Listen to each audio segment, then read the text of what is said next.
Kamu pernah gak sih secara tiba-tiba ketika lagi mendengarkan lagu, entah itu di mall atau di kafe, kamu jadi teringat sama seseorang di masa lalu.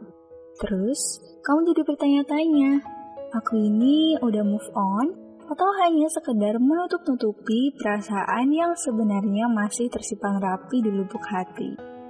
Yuk simak videonya untuk mengetahui apa saja sih tahapan move on dan udah berada di tahapan berapakah kamu?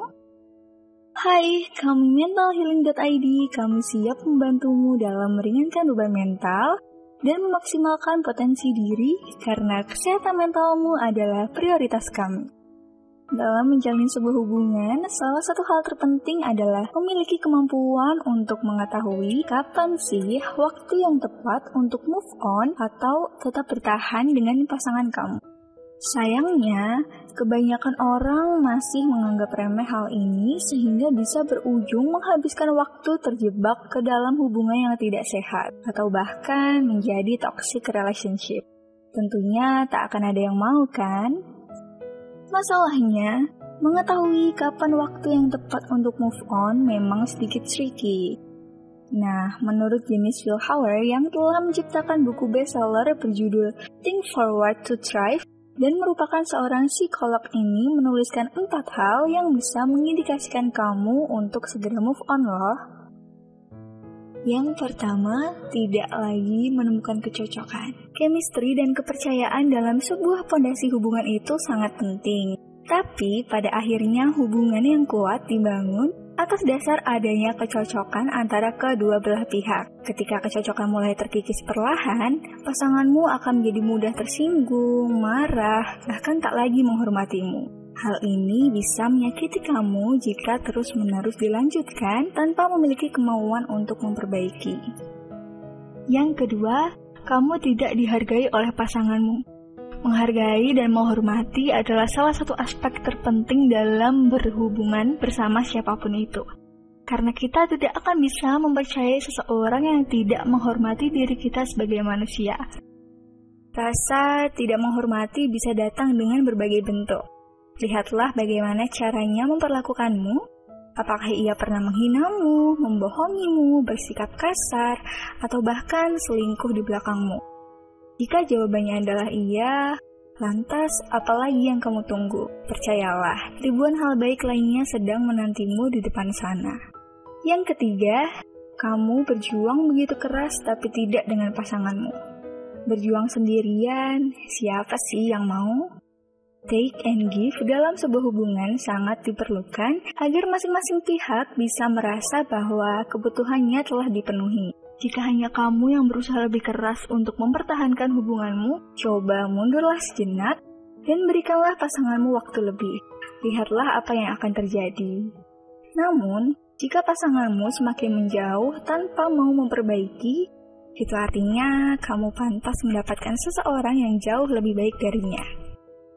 Yang keempat, pasanganmu adalah prioritas di atas segalanya. Setiap manusia pasti memiliki prioritasnya masing-masing. Namun, kalau kamu menempatkan pasanganmu sebagai prioritas utama, bahkan di atas kepentinganmu sendiri, hingga kamu tidak bisa berkembang dan tidak diberikan kesempatan untuk bebas melakukan apa yang kamu inginkan, hal ini akan bisa menimbulkan dampak buruk untuk masa depanmu. Kita semua paham betul bahwa hubungan tak selamanya dipenuhi oleh bunga-bunga asmara yang bisa memabukkan. Seringkali kamu dan pasanganmu melewati masa-masa sulit. Jika kamu terus-menerus menjalani hubungan yang dipenuhi oleh hal-hal yang telah kita bahas tadi, kamu bisa nih pelan-pelan untuk bangkit dan mulai berjuang move on. Untuk memulainya memang tak mudah dan prosesnya tak akan bisa selesai semalaman. Oleh karena itu, tak perlu tergesa-gesa. Segala hal butuh waktu untuk membaik, apalagi sebuah hubungan.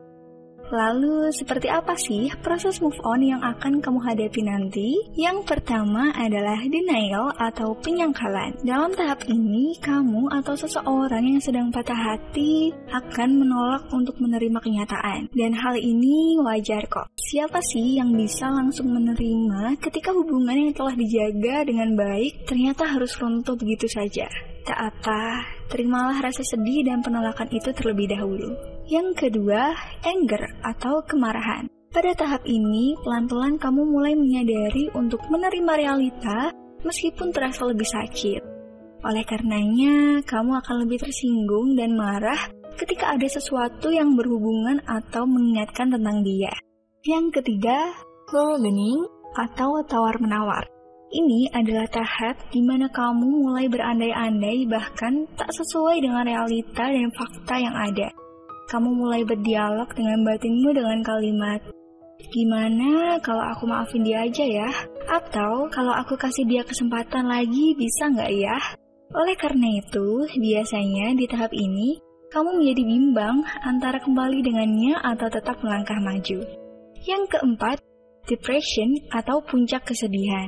Ketika kamu berhasil sampai di tahap ini, itu artinya kamu telah menyadari bahwa hubunganmu tak bisa disatukan kembali. Keadaan ini akan dipenuhi oleh rasa sedih dan kecewa yang mendalam. Berilah dirimu waktu sendiri untuk recovery sebelum akhirnya siap untuk menerima.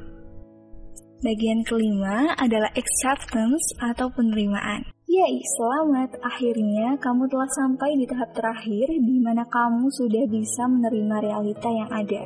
Langkahmu untuk terus maju tidak lagi berat.